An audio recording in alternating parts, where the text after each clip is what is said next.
Leo Vance, a junior aide tasked with chronicling the president's daily life, found his body was no longer his own. A phantom touch was exploring his abdomen, a playful but insistent scratching at a place he knew to be terribly sensitive.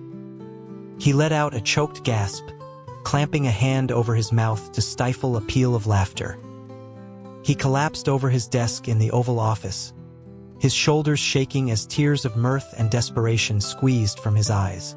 Across the expanse of the resolute desk, President Alexander Sterling had just signed an executive order initiating a full federal audit of the Stratton Corporation. He looked up, his brow furrowing at the sight of his young diarist trembling and weeping.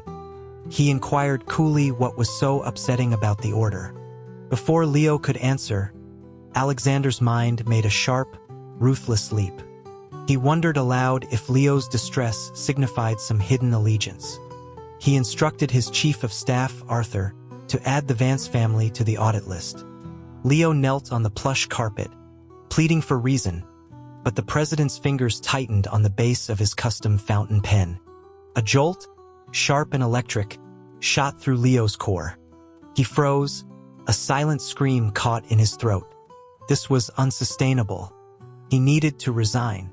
When Leo arrived at his family's Georgetown home, it was already swarming with federal agents sorting through a lifetime of paperwork. His grandfather, a retired senator with a formidable reputation, stood on the porch, his disappointment a palpable force. He informed Leo that the Vance name had stood for integrity for generations, and this was the first time it had been dragged through such public humiliation. He explained that Leo's unprofessional conduct in the Oval Office had sown the seeds of suspicion. The lecture that followed was more withering than any physical blow, leaving Leo feeling stripped bare. In the White House residence, Arthur was briefing the president on the day's events. A Secret Service liaison appeared silently to deliver the preliminary findings. The Stratton Corporation's accounts were a disaster of offshore funds and illegal campaign contributions, a discovery that brought a grim satisfaction to Alexander's face. He then asked, almost as an afterthought, about the Vances. The agent consulted his notes. The audit had turned up a collection of vintage political science textbooks, a private sketchbook filled with surprisingly skilled anatomical studies, a small stash of emergency cash, and a few overdue library books. Alexander gave a short, bitter laugh. Arthur, sensing an opening, remarked on the severity of old Senator Vance's reaction. He relayed that Leo had been subjected to a brutal dressing down and was reportedly devastated. A flicker of something unreadable crossed the president's face. He told Arthur to get his coat. They were going for a drive. Leo was curled on his couch, wrapped in a blanket, when the doorbell rang. He found the president and Arthur on his doorstep. Alexander dismissed his chief of staff and stepped inside, his presence seeming to shrink the small apartment. He surveyed the boxes left in disarray by the agents before his eyes landed on a leather-bound volume on the coffee table. He picked it up, assuming it was a biography, and opened it. Inside were not words, but the charcoal drawings the agent had mentioned. He flipped through them slowly, his expression unreadable, before setting the book down. He told Leo he had work to finish and pulled the familiar fountain pen from his jacket. The moment his fingers closed around the polished barrel, Leo began to twitch on the couch, helpless giggles escaping his lips. Alexander's hand slid down the pen, his thumb pressing firmly against its base. Leo gasped and curled into a tight ball. In that instant, watching the cause and effect, Alexander understood everything. A slow, calculating smile spread across his face.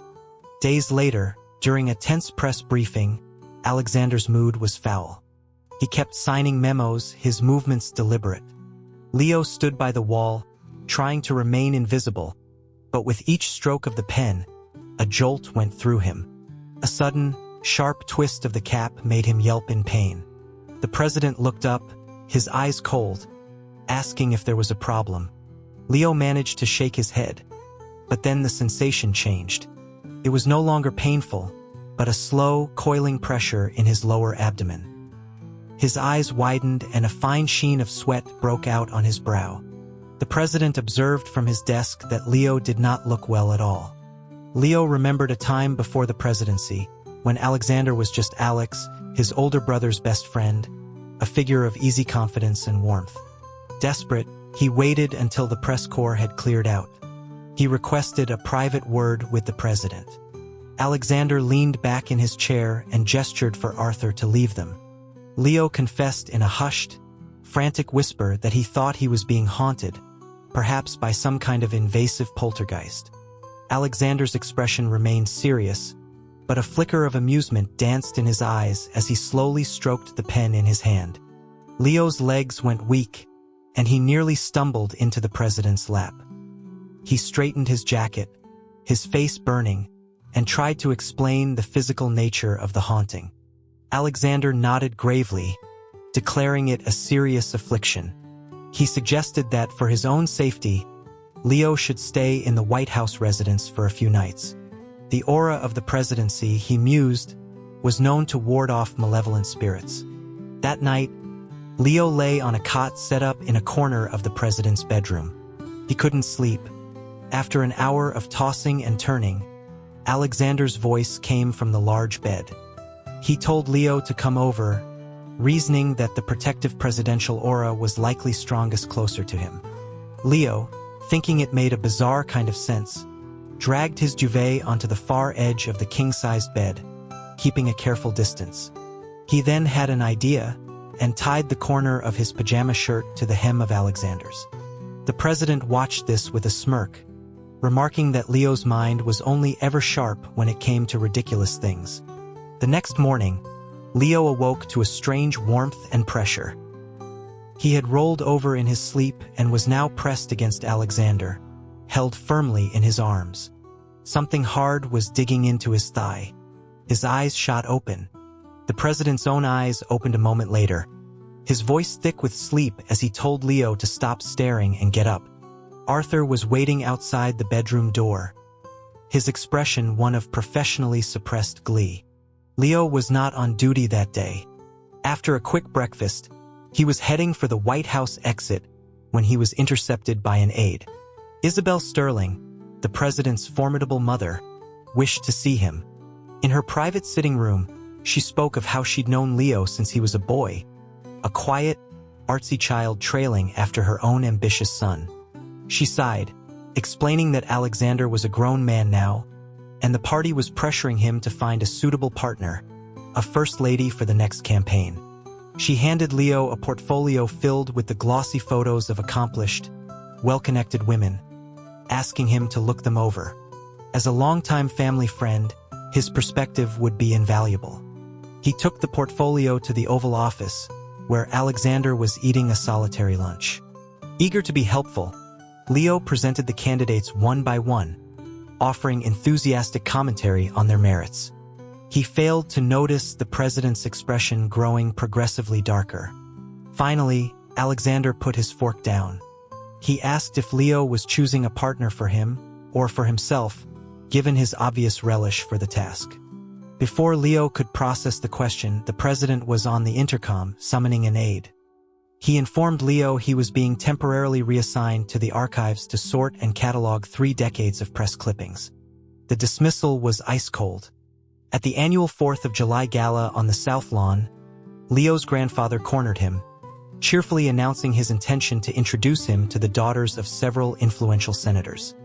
The conversation was not quiet, and it reached the head table where the president sat, his face turning to stone. Suddenly, the phantom sensation returned, fierce and urgent. Leo gasped, nearly knocking over a champagne flute as he doubled over. A moment later, Arthur was at his side, murmuring that the president had noted Mr. Vance seemed overcome by the heat and suggested some fresh air. Arthur led him to a secluded gazebo. A table was set with a bottle of bourbon and a plate of his favorite hors d'oeuvres. Leo, miserable and confused, began to drink. When Alexander arrived, flanked by Secret Service, the lanterns around the gazebo cast a golden glow on Leo, who was now thoroughly intoxicated. The president dismissed his detail and approached alone. He took the glass from Leo's unsteady hand, his own hand warm and firm. He murmured that Leo was making this incredibly difficult for him. Leo looked up, his vision blurry, and reached out to pat the president's cheek. He slurred that Alexander shouldn't have to restrain himself. He was the president, and Leo was happy to help with whatever burdens he carried. Alexander's jaw clenched. He swept Leo into his arms and carried him back toward the residence. Leo, recognizing the familiar scent of sandalwood and cedar, burrowed into his chest. Inside, Alexander laid him on the bed and leaned over him, his eyes dark with an emotion Leo couldn't name. He asked what he should do if he wanted someone so badly it hurt. Leo, still in a drunken haze, offered his best advice. He told Alexander that he was the most powerful man in the world. He should just take what he wanted. A muscle feathered in Alexander's cheek. He whispered that Leo had said it himself, and that he wouldn't be allowed to take it back. The next morning, sunlight streamed into the room. Leo was alone in the enormous bed. A cold dread washed over him as he saw the unfamiliar, monogrammed sheets. He had slept with the president. He scrambled out of bed, pulling on clothes strewn across a chair. A junior staffer tried to stop him in the hall, stammering that the president would be displeased if he left. Leo just shook his head, a wave of panic rising. A misinterpreted laugh had earned his family an audit. This transgression would surely mean ruin. His grandfather was in the garden when his taxi pulled up. The old man's eyebrows rose at his disheveled state. Leo ignored him, went straight to his room, and buried himself under the covers. The vague, fragmented memories of the night before were terrifying. Had he taken advantage of the president? He groaned, pulling the pillow over his head. Exhaustion finally claimed him. When he woke again, Alexander was sitting in a chair beside the bed. Leo flinched back, scrambling to the far corner. Arthur appeared at the president's side, offering Leo a glass of water. His hand trembled so badly that hot water sloshed onto his skin. Alexander instantly took the glass, dabbing at the red mark with a silk handkerchief. Leo watched him, trying to gauge his mood. He hoped, prayed, that Alexander had also been too drunk to remember. The president spoke first. His voice was low and steady as he started to talk about the previous night. At that moment, the front door opened, and a stream of delivery people began carrying in crate after crate of what appeared to be priceless art and antiques. It was a flood of extravagant gifts. An idea, sharp and desperate, came to Leo. He sat up straight and interrupted, his voice artificially bright. He declared that they had both had too much to drink and had simply passed out. He had merely crashed on the president's comfortable bed, and nothing more had occurred. Alexander's mouth tightened. Leo pressed on, lowering his voice conspiratorially. He assured the president his secret was safe. After all, the election was only a year away, and his own parents were already trying to set him up on dates. He promised to take the memory to his grave. The president's face became a mask of cold fury. He stood up, accusing Leo of trying to erase what had happened, of being a coward. He reminded him that the lights had been on, that he remembered everything perfectly. He called him callous and cruel before turning on his heel and sweeping out of the house, his entourage trailing in his wake. For 3 days, the cold shoulder Leo received was absolute. He was a ghost in the West Wing. His colleagues, who had once been friendly, now avoided his gaze. He overheard them in the hallway, murmuring that Leo Vance had finally overplayed his hand, that his privileged position was gone. The favor he had taken for granted had evaporated. He was an outcast. With a heavy heart, he typed up a formal request for a transfer to the most remote federal outpost he could find and left it on Arthur's desk. That evening, Arthur caught up with him as he was leaving. The older man looked pained. He told Leo that the president was in a rage, and that Leo was being a fool. He explained that Alexander was a reserved man, but had always been different, softer, with Leo. He urged him to understand what the president truly wanted from him. But Leo just stared, uncomprehending. He tried to bridge the gap. He would approach Alexander, intending to apologize, to talk, but the words would die in his throat. He once managed to ask if the president had eaten lunch, and was met with a curt affirmative and a dismissal. He offered to prepare the president's daily briefing documents, only to be told his work was sloppy and he should leave it to the professionals. He was no longer asked to sit in on important meetings. He was effectively erased. The strange, phantom connection to the pen had vanished, but the emptiness that replaced it was worse. 3 weeks later was the annual retreat to Camp David. Leo, now a pariah, had no intention of going, but his grandfather insisted.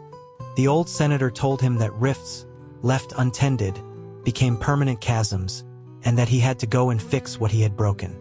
The helicopter ride was agony. He remembered the year before, when Alexander had personally escorted him, draping his own jacket over Leo's shoulders against the chill. Now he was crammed in the back with junior staff who ignored him. That evening, after a solitary dinner, he was walking the wooded paths when Arthur found him.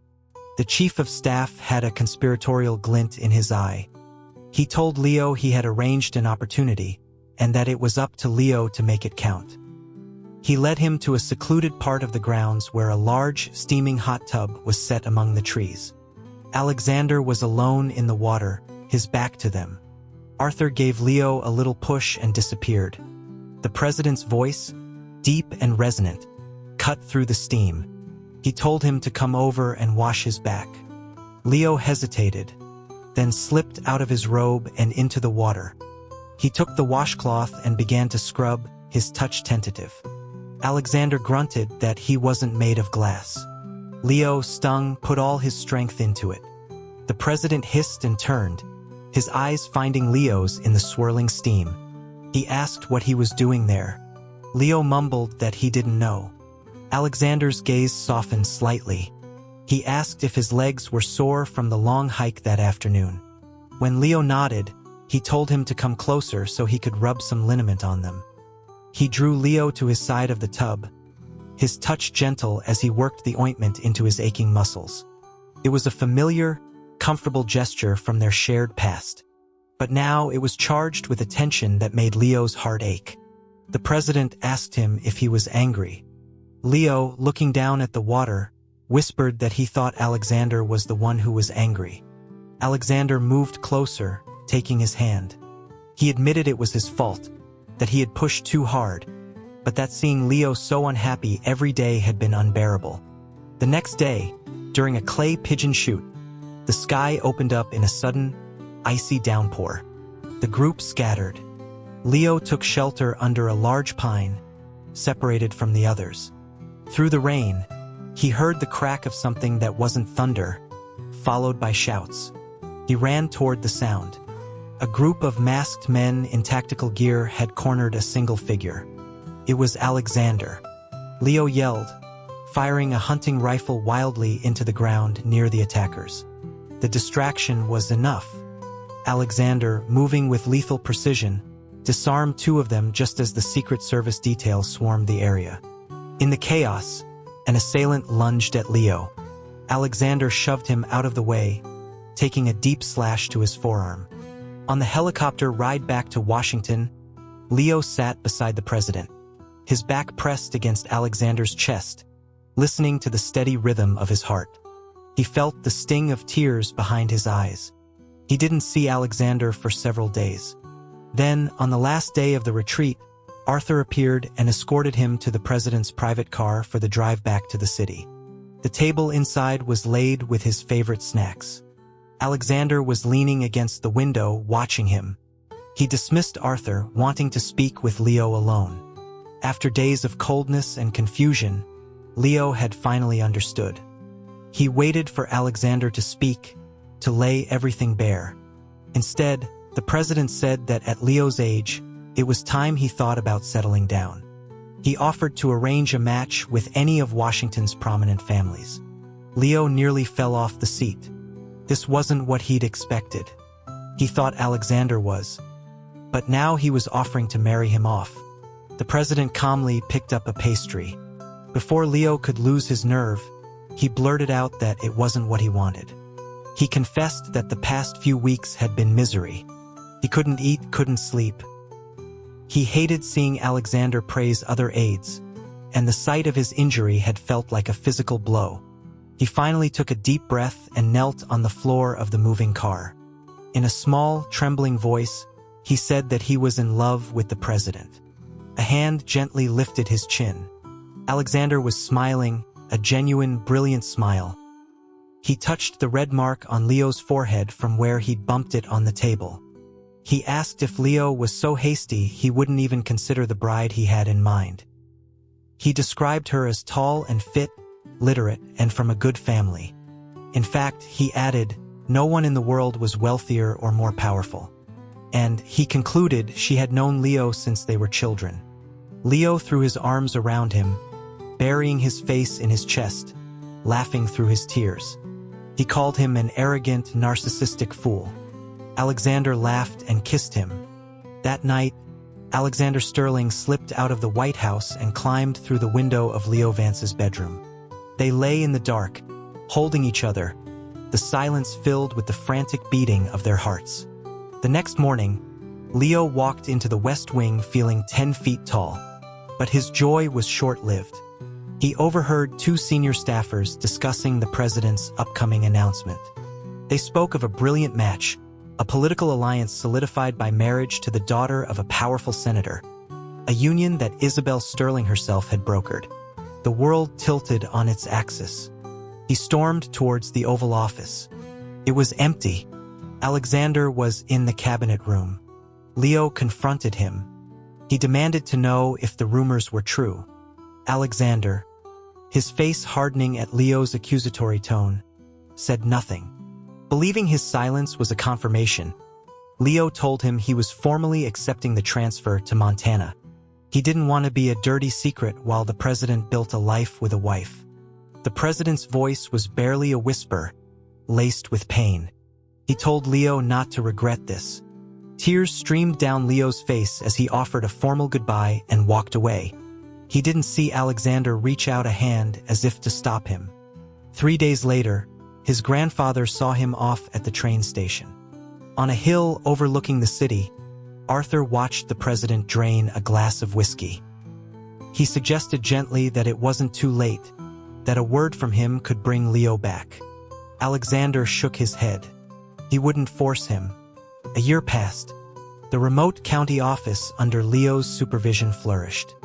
Official reports were sent to Washington, but never a personal letter. He deliberately cut himself off from news of the capital, fearing he would hear of a presidential baby. Then, a dispatch arrived.